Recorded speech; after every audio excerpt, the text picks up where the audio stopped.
नमस्कार दोस्तों, मैं हूं रंजीत चौहान। अब तो अमित शाह और नरेंद्र मोदी खुलेआम सीजीपी के अध्यक्ष अभिजीत दीपके को धमकी दे रहे हैं। उन्हें धमकी दे रहे हैं, उन्हें से कह रहे हैं पार्टी में आ जाओ वरना मिट्टी मिला दिए जाओगे।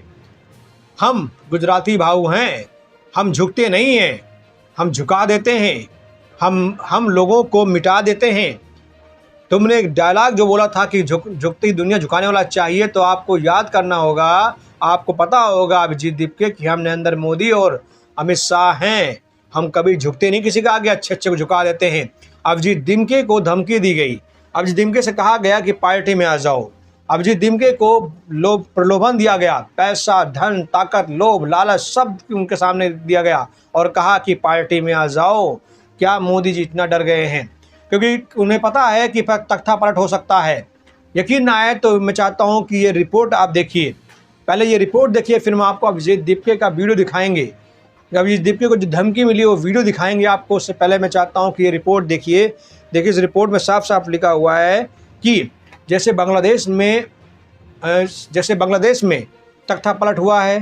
बांग्लादेश में शेख हसीना की सरकार थी, मजबूत सरकार थी, लेकिन फिर भी बांग्लादेश के युवाओं ने तख्ता पलट कर दिया। उसी प्रकार नरेंद्र मोदी की सरकार भले ही कितनी मजबूत क्यों ना हो, लेकिन जनता का जो गुस्सा है वो 7वें आसमान पर है। और उस जनता के गुस्से के आगे मोदी जी को भी भागना पड़ेगा, इन्हें भी इस्तीफा देना पड़ेगा, इन्हें भी हटना पड़ेगा, इनका भी तख्ता पलट हो जाएगा। और देखिए, सही बात है, ये ब्रिटेन से रिपोर्ट निकल कर आई है। ब्रिटेन के एक मंत्री ने ये रिपोर्ट साझा की है। अब साथियों, मैं चाहता हूं कि पहले आप एक वीडियो है जो अभिजीत दीपके प्रेस कॉन्फ्रेंस कर रहे हैं, मैं चाहता हूं इस वीडियो को भी आप सुन लें। सुनिए वीडियो।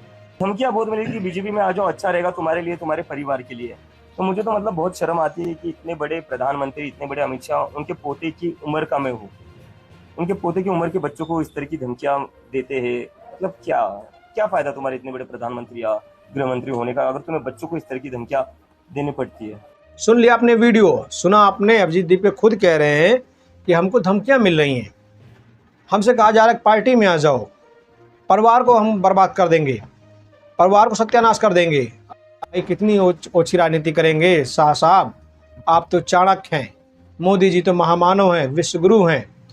क्या करेंगे इतनी ताकत, इतना धमकी देकर? सत्ता के लिए, सत्ता, लाभ, लोभ के लिए आप क्या करेंगे? मत करिए। राजनीति आती है जाती है, लेकिन लोगों को धमकाना, लोगों को मारना, पीटना, बच्चों युवाओं पर लाठीचार्ज कराना, पैलेट गन चलवाना, ये कहाँ का न्याय है? सिर्फ कुर्सी के लिए। अरे कुर्सियाँ आती हैं जाती रहेंगी, कम से कम वो काम करिए कि आपके जाने के बाद, आपके न रहने के बाद लोग आपको याद करें, बोलें कि एक प्रधानमंत्री हमारे देश में ऐसा भी था जो जनता के लिए मरता था, जनता के लिए जीता था। ऐसा ना कहे लोग कि कुर्सी के लिए सिर्फ मरा, कुर्सी के लिए ही जिया हो। दोस्तों, मैं चाहता हूं कि आप लोग भी अपनी राय जरूर दीजिए। धन्यवाद।